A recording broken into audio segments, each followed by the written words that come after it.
So the thing about web dev and web designing is that I have to like sit down and think. But watching someone just sit there for like an hour thinking is not good entertainment. Hey everyone, welcome back to Vivid Talks. Today we have a special guest, Quqco, who is a full-time art streamer on Twitch. 4 months ago, she was still working full-time in the IT corporate world, but now she's making a sustainable living with her art streaming, and she's gonna share some of her tips and advice on how she did that. Welcome everyone to Vivid Talks. Today we have Quqco, who is a full-time art streamer, and she's super cute and talented, and I just wanted to introduce her to everyone. Quqco, I'd like to welcome you, and would you like to tell us a bit about what you do? Hi, yeah, my name is Quqco. I'm an art streamer, by the way. I stream on Twitch full time. It basically started from just wanting to draw and make friends with people, and it kind of grew into art and sharing stories. And now I'm glad to say that it is my full time after streaming for 3.5 years. Oh, wow. So were you doing another job before this, doing your full-time streaming? Yeah, I was actually a software engineer. I was front-end development. And my last job, right before I quit, I was the tech lead manager. So it was pretty stressful having to manage. Actually, I had 2 teams I had to manage. Very hard to juggle. And I'm glad I made the switch. I really like software engineering. I love coding. I love that environment. But I just like art more. So that's what I'm trying right now. So here's the big question. What actually made you decide to take that leap of faith to quit your job and follow your passion and stream full time? Twofold, actually. So when I first started streaming, I wasn't really thinking anything more than that. Just I wanted to share art with some friends, maybe make some friends. I started to grow a little bit more, and I ended up on a show called Lover Host. It's the Austin show, and Disguised Toast, another very big streamer content creator, was the featured bachelor. Through this show, I was able to get a lot of support and love, and it made me wonder, maybe I should try doing full-time streaming. And I played with the idea and I struggled with it for about 6 months or so. In December of last year, my boss had an impossible request. He asked me to make a web application with credit check, social security number, and processing everything from scratch within 4 weeks. What? I told him that's impossible. I need more time. And I listed out all the reasons why I need more time. We were starting on the wireframes, actually, is when I was starting to tell him, like, I need more time than 4 weeks. It's just not enough for launch date. And he said, if you don't do it in 4 weeks, I don't have a job for you. What? Are you serious? Because I'm willing to do this project. I just need more time. And he goes, turn in your PC. And so I was like, okay, all right, good luck on your project then. Wow. I got, I'm not sure, like fired, laid off, or however you want to call it. It was like this huge struggle too, because afterwards I applied for unemployment and they fought against it and they said misconduct. So I had a huge hearing over this to prove that he was malicious and intended to like get rid of me, to prove that I had worked and showed that this project was not possible by citing previous projects we've done. Yeah, I had just closed out that court case last month and I won, and I'm just like glad that's over with. But yeah, that was like an insane period of my life. So I didn't jump in because I wanted to per se, but I was willing to. And luckily my community received me really well and I'm able to pay the bills. Oh, I'm so glad to hear that. Too bad about your boss. He probably has a hard time finding someone to replace you to do that kind of work. But I'm happy for you that you can actually get a little push to the direction that you want to go. So that's good to hear. He's a fire happy boss. I think he's fired almost all of his previous employees. Did have a lot of other companies reach out and be like, hey, Quqco, do you want to like work with us? We've been waiting for you to be free. Free.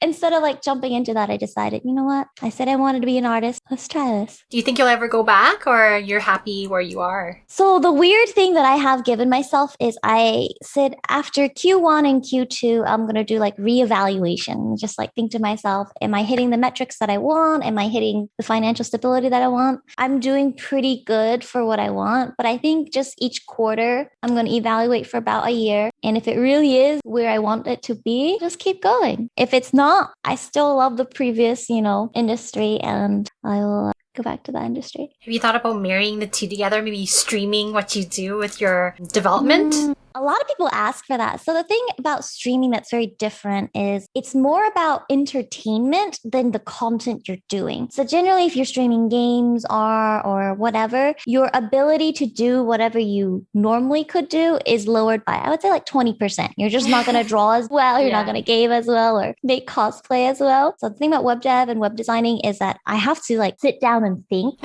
But, watching someone just sit there for like an hour thinking is not good entertainment. So I don't think it's like something that I would be able to stream, unfortunately. I get you, because when I used to stream, I was just so stressed out trying to do cosplay and entertaining at the same time. And definitely, I think for cosplay, because you're really physically doing and thinking at the same time, I think the efficiency went down about 50% for me. 50%? Yeah, because you have to use like your skills to really like sew and craft, and you had to think about like the precision for that. That's why I found it really difficult to do some sort of like technical trade on there. I know there's a lot of cosplay streamers there, but it's tough to entertain at the same time. There's a sacrifice you have to make. Either the quality of the cosplay will probably go down or the quality of your entertainment will go down. And that's like something hard to like choose between. Or it takes you twice or triple the amount of time to finish it. People don't like seeing you working on the same thing over and over. So then there's a time crunch and you have to be entertaining, but you don't want to mess it up. So what would you say would be the type of audience that's watching your content right now? People who like to watch the just chatting category. My stream is very like story oriented, where I share things that have happened in my previous life or things that I've read online. That kind of audience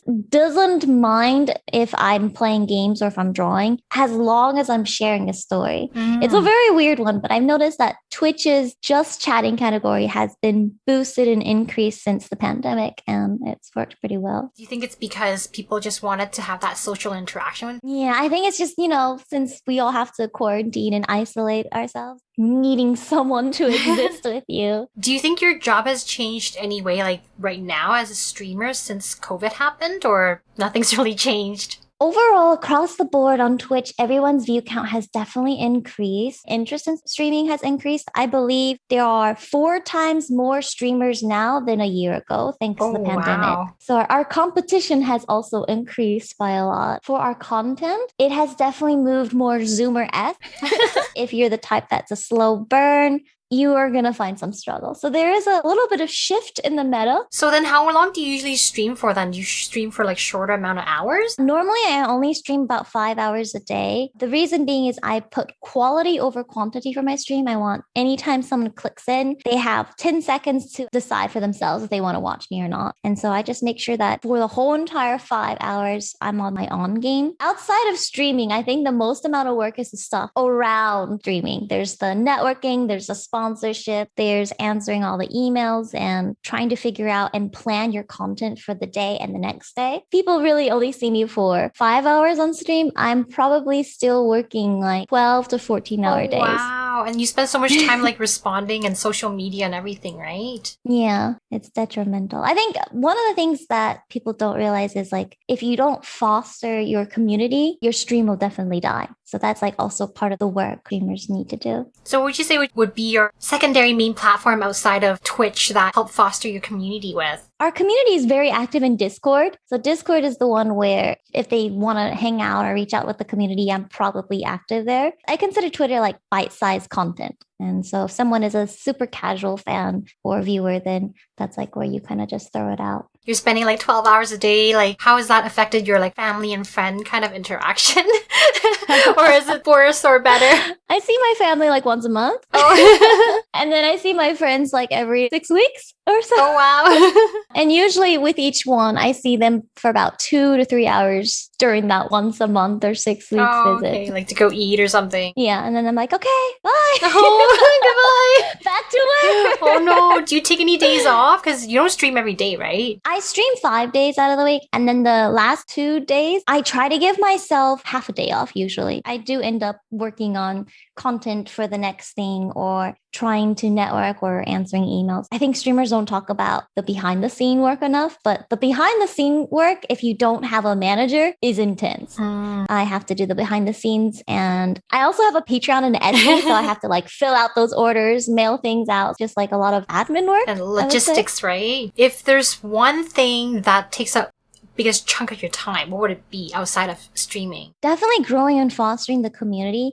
A lot of people tend to lurk in my Discord. I would say there's about 50-ish people who are active. And by creating content inside the community, they are able to like clip it and send it somewhere else. The streamers who are not like 10K viewers are underestimating how much time they should put into their Discord. So Discord's definitely, I would spend hours and hours on that. And I think the next one would probably be the emails. If Discord, I spend like 4 hours ish on, probably way more than that. Emails are probably like at least 3 hours as well. What do you do on Discord to help foster your community? There's different channels like the general room, the fun room, the art and stuff. So we share art, we share our stories. And I think we've basically created an online community where you can have friends no matter where you go. Like some people tell us when they've gotten their shots, they've gotten their new car part.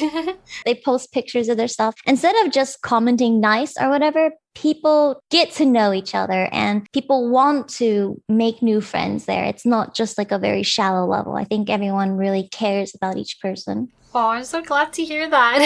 It's tough to maintain an active Discord, so you're doing a good job. Oh, thank you. It took a lot of effort. I'm naturally introverted, and normally when I'm not like streaming, I just want to shut up and like just, do other things. I think this is probably the number one secret for streamers that are trying to grow is you need to sink way more time into your community than you think you do. Right. So during your downtime, when you have some, what do you do to relax? I like Final Fantasy 14. Yay!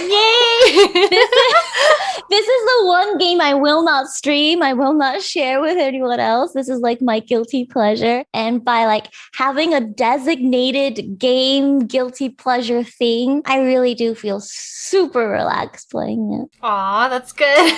It's just like your private little session, right? I think gaming streamers tend to feel really burnt out because whenever they're gaming, they're always thinking about this could be content. This could be content. And then they end up like burning out on not wanting to play anything because they either want to stream it or they feel guilty for not streaming it. Yeah, or like they have to be entertaining and then they're not having fun because you're not focusing on it. So yeah, that's too bad. I know it's work, streaming, and entertaining at the same time. That's why you have some that just don't talk and they're just really OP at playing games.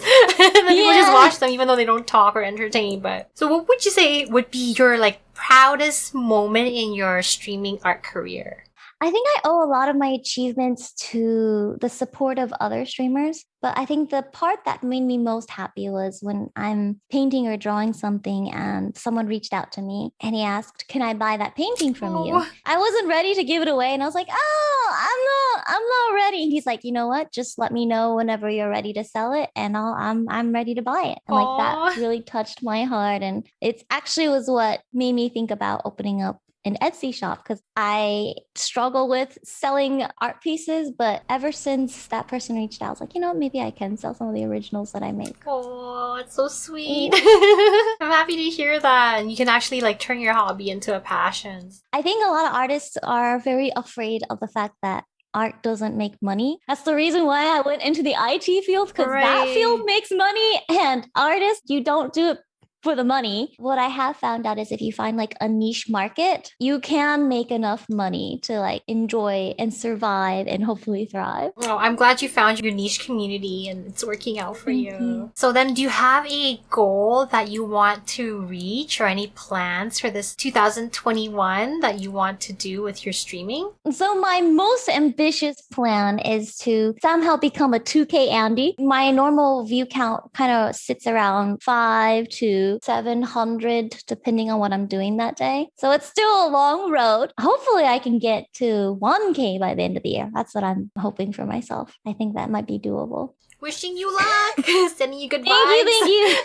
Because with the higher view count and stuff, you get better sponsorship deals. And I feel like I could lessen that burden because a lot of my members of my community are very sweet and they tend to donate and do a lot of great things. And I would love to lessen that burden so they don't feel, the need to. No, we need to make sure she can eat. Yeah, that's true. So how often do you get sponsorships, if that's something you want to answer? Every day I might get about 4 or 5 sponsorship emails. I don't take most of them. Actually, I reject like 99% of them. Oh, wow. Yeah. My stream brand is pretty important, and I want to make sure like the stuff that I promote are things that I think either my community is interested in or I'm interested in. I know other streamers tend to take every single one, but I also think about like the pockets of my viewers and like I don't want to hurt them.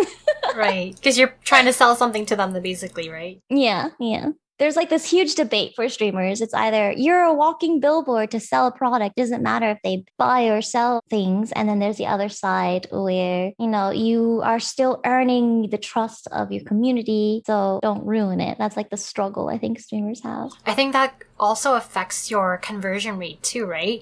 The more, I guess, promotion you push, the harder it is to convert, and it just kind of goes downhill from there. So you have to have like a fine balance between what you should and how often you should be promoting. Yeah, yeah. I think if a streamer takes a more higher paying sponsorship, but less often than like the cheaper ones, but you know, easier to do, I think it balances out for the interest in like the conversion rate. That's true. So if someone wanted to start streaming, what would be a piece of advice you want to give them? Consistency. You need a schedule and you need to be consistent. Patience, because most streamers I think lack consistency. They don't have a set schedule, and if you're a nobody, then you have to convince people to watch you, and consistency is the one thing that you can do. It's like, I'm always going to be here at this time and you can tune in if you want, but I will be here, and people will build their schedule around whether or not you're live or not. It's an interesting, like, it's a habitual thing. A lot of people just tune in because, oh, I know that this person's going to be live, so that consistency will absolutely help you grow. Be careful with who you network would probably be another one. That one's controversial. Oh, is it because if you like collaborate with the wrong people, it can hurt you? I would say streaming is kind of like high school. There's cliques. If you are a more wholesome person and then you collaborate with a very like edgy person, the communities will clash and you're going to lose parts of your community because of who you collaborate with. Oh, I see. So like that's something very important to think about. Do you ever have the thought that the more you stream, the more diluted your views would be? What I mean is like, oh, I'm going to be here 7 days a week. And they're like, oh, they're always going to be there, so I'm only going to watch 1 or 2 days. Whereas if you say, I'm only going to stream twice a week, they're like, I have to be there those 2 days. How do you feel about that? That's actually how I first started. I first started part-time. I streamed 3 days a week and I did 3 hours. So people who knew I streamed were like, she's only going to be live for 3 hours a day. And they felt very like they had to be there. I think the strategy changes the bigger you grow. So if you're a small streamer, you should do those less streams, less hours to get people interested in you. And then the bigger you are, then you need to be longer streams, more often, more days, because by then people have built you into their schedule. And even if they're not actively watching you, they're going to leave your stream on the side. Yeah, the strategy definitely shifts depending on your view count and like where you are in your streaming career. How do you feel that works though? Like, because there's so many streamers, like you said, maybe like 4 times more streamers since COVID. Like, everyone's going to be streaming like full time. Does that pull away some of your viewers, you think? I think there has been shifts here and there. The number one thing is that if you are entertaining, people will come back to you. I think it's healthy competition. Maybe that's like a capitalist view, but I think it's good. It's good because it makes you want to innovate. It makes you want to keep trying. And with all the new streamers that come in, you can learn something new from somebody, even if they are new to streaming. Great, thanks so much. That's all the questions I had. Is there anything else you want to say to our audience before we sign off? This was fun. Thank you for asking. I'm glad you asked me and to join you. You guys are so sweet. Yeah, I'm looking forward to our mukbang stream sometime, right? Yes, please. I'm so down for this. I think it'd be really fun. Cool, thank you. Thank you.